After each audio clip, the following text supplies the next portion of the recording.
Letters from a Stoic by Seneca, Letter 52, on choosing our teachers. What is this force, Lucilius, that drags us in one direction when we are aiming in another, urging us on the exact place from which we long to withdraw? What is it that wrestles with our spirit, and does not allow us to desire anything once for all? We veer from plan to plan. None of our wishes is free, none is unqualified, none is lasting. But it is the fool, you say, who is inconsistent, nothing suits him for long. But how or when can we tear ourselves away from this folly? No man by himself has sufficient strength to rise above it. He needs a helping hand, and someone to extricate him. Epicurus remarks that certain men have worked their way to the truth without anyone's assistance, carving out their own passage, and he gives special praise to these, for their impulse has come from within, and they have forged to the front by themselves. Again, he says, there are others who need outside help, who will not proceed unless someone leads the way, but who will follow faithfully. Of these, he says, Metrodorus was one. This type of man is also excellent, but belongs to the second grade. We ourselves are not that first class either. We shall be well treated if we are admitted into the second. Nor need you despise a man who can gain salvation only with the assistance of another. The will to be saved means a great deal too.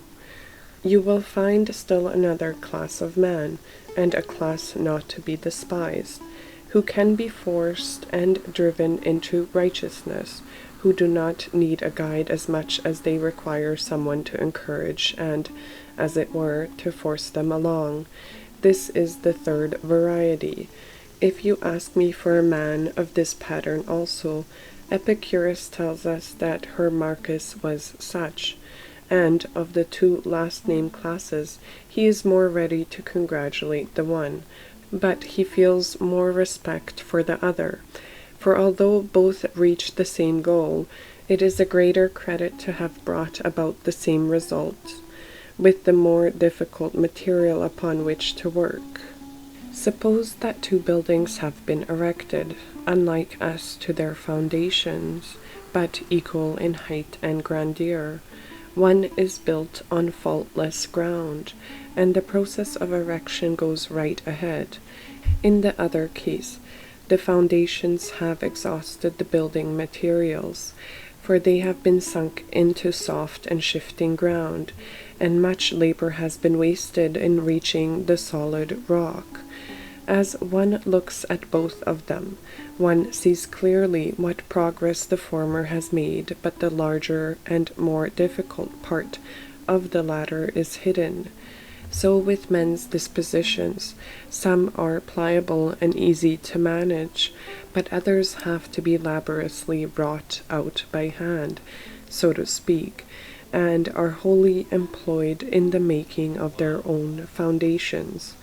I should accordingly deem more fortunate the man who has never had any trouble with himself, but the other, I feel, has deserved better of himself, who has won a victory over the meanness of his own nature, and has not gently led himself, but has wrestled his way to wisdom. You may be sure that this refractory nature, which demands much toil, has been implanted in us. There are obstacles in our path, so let us fight, and call to our assistance some helpers. Whom, you say, shall I call upon? Shall it be this man or that? There is another choice also open to you. You may go to the ancients, for they have the time to help you.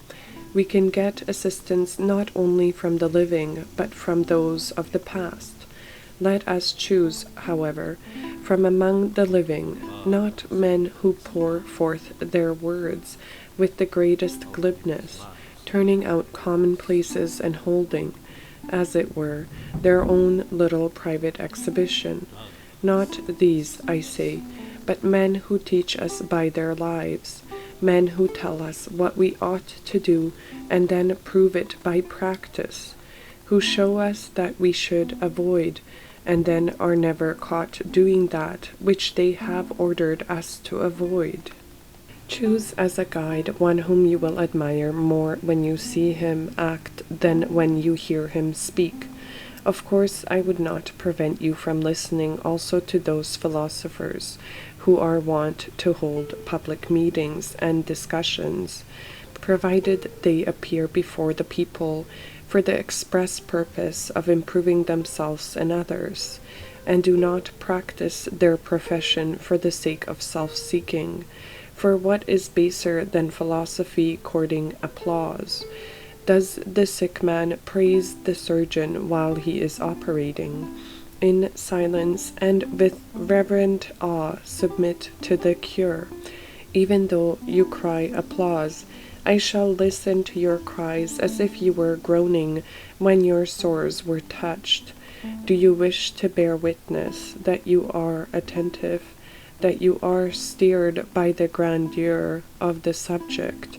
You may do this at the proper time. I shall of course allow you to pass judgment and cast a vote as to the better course. Pythagoras made his pupils keep silence for 5 years. Do you think that they had the right on that account to break out immediately into applause? How mad is he who leaves the lecture room in a happy frame of mind, simply because of applause from the ignorant? Why do you take pleasure in being praised by men whom you yourself cannot praise? Fabianus used to give popular talks, but his audience listened with self-control. Occasionally a loud shout of praise would burst forth, but it was prompted by the greatness of his subject, and not by the sound of oratory that slipped forth pleasantly and softly. There should be a difference between the applause of the theatre and the applause of the school, and there is a certain decency even in bestowing praise. If you mark them carefully, all acts are always significant, and you can gauge character by even the most trifling signs. The lecturous man is revealed by his gait, by a movement of the hand, sometimes by a single answer, by his touching his head with a finger, by the shifting of his eye. The scamp is shown up by his laugh, the madman by his face and general appearance. These qualities become known by certain marks, but you can tell the character of every man when you see how he gives and receives praise. The philosopher's audience, from this corner and that, stretch forth admiring hands, and sometimes the adoring crowd almost hang over the lecturer's head. But if you really understand, that is not praise. It is merely applause. These outcries should be left for the arts which aim to please the crowd. Let philosophy be worshipped in silence. Young men, indeed, must sometimes have free play to follow their impulses, but it should only be at times when they act from impulse, and when they cannot force themselves to be silent. Such praise as that gives a certain kind of encouragement to the hearers themselves, and acts as spur to the youthful mind. But let them be roused to the matter, and not to the style. Otherwise, eloquence does them harm, making them enamored of itself, and not of the subject. I shall postpone this topic for the present.